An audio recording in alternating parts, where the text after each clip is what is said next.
2 દિવસ પૂર્વે જૂનાગઢના ઓઝત નદીના કાંઠેથી એક સિંહનો મૃતદેહ મળી આવ્યો હતો, ત્યારે વન વિભાગ દ્વારા મૃતદેહને પીએમ માટે સક્કરબાગ ઝૂમાં લઈ જવામાં આવ્યો હતો, જેમાં વન વિભાગ દ્વારા ઘંટિયાણ થુંબાલા સીમ નજીકથી વન વિભાગ દ્વારા સિંહના મૃતદેહ મામલે એક શંકાસ્પદ વ્યક્તિની અટકાયત કરવામાં આવી છે। વન વિભાગ દ્વારા શંકાસ્પદ વ્યક્તિની અટકાયત કરી તેને કોર્ટમાં રજૂ કરાતા કોર્ટ દ્વારા પૂછપરછ માટે 1 દિવસના રિમાન્ડ પણ મંજૂર કરવામાં આવ્યા છે। ત્યારે હાલ વન વિભાગ દ્વારા શંકાસ્પદ વ્યક્તિની પૂછપરછ બાદ જ સિંહના મૃતદેહ મામલે સમગ્ર હકીકત સામે આવશે। મારું નામ રણજીતભાઈ જસાભાઈ કુવાડિયા, ગામ ઘંટિયાણ, માજી સરપંચ।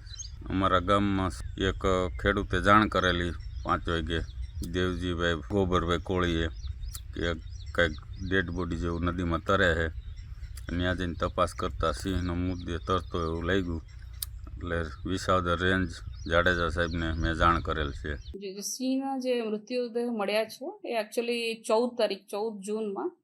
તો એક લાયનના ડેડ બોડી જે છે બિલખા રેવન્યુ બીટ જુનાગઢ ડિવિઝનના, તો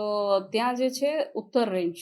ત્યાંથી સમાચાર મળેલા હતા અને ડેમમાંથી જ્યારે ડેડ બોડી મળ્યા તો ત્યારે એના ડેડ બોડી લઈને સક્કરબાગ ઝૂમાં જુનાગઢ ડિવિઝન મારફતે એના આપણા પીએમ વગેરે કરાવી લીધા હતા અને એ ડેડ બોડી જે છે એ એકચ્યુઅલી 24 અવર્સથી વધારે જૂના હતા, તો એટલા માટે આ ડેડ બોડી ઓટોલાઇઝડ હતા,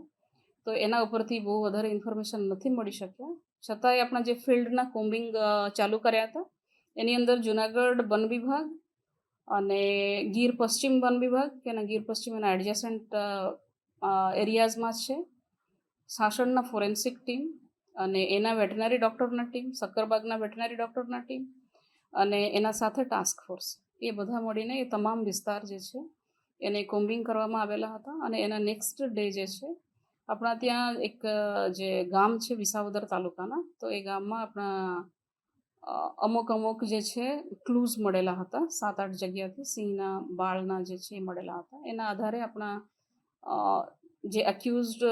જે સસ્પેક્ટેડ છે એને આપણા જે છે ડિટેન કરીને પૂછપરછ પણ કરેલા છે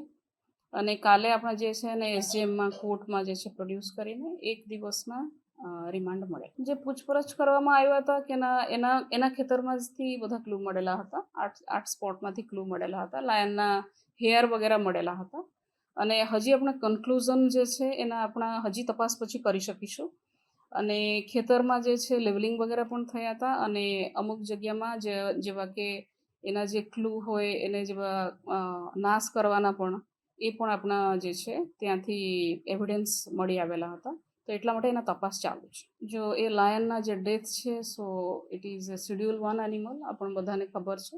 તો શેડ્યુલ 1 એનિમલ જે છે એ આપણા વાઇલ્ડલાઇફ પ્રોટેક્શન એક્ટમાં છે, તો એટલા માટે આ વાઇલ્ડલાઇફ પ્રોટેક્શન એક્ટમાં હોય તો એની અંદર આપણા જે છે જેલ અને આ બધાની કાર્યવાહી છે, પણ હજી જે છે એ બાબતમાં હું કંઈ કમેન્ટ નહીં કરું કેમ કે એમાં જે છે આપણે એના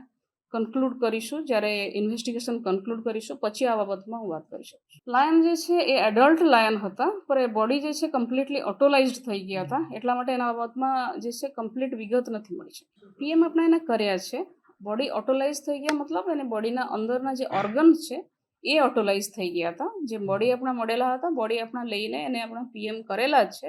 પણ પીએમમાંથી જે બધું વિગત મળવું જોઈએ તો એ નથી મળ્યા, પર આપણે એના ફોરેન્સિક એનાલિસિસમાંથી આપણે ઘણી બધી વિગતો જાણી શકીએ। આપણે જે શંકા છે કે એ જે છે કદાચ બીજ કરંટથી પણ થઈ શકે અથવા એના જે છે બીજું કોઈ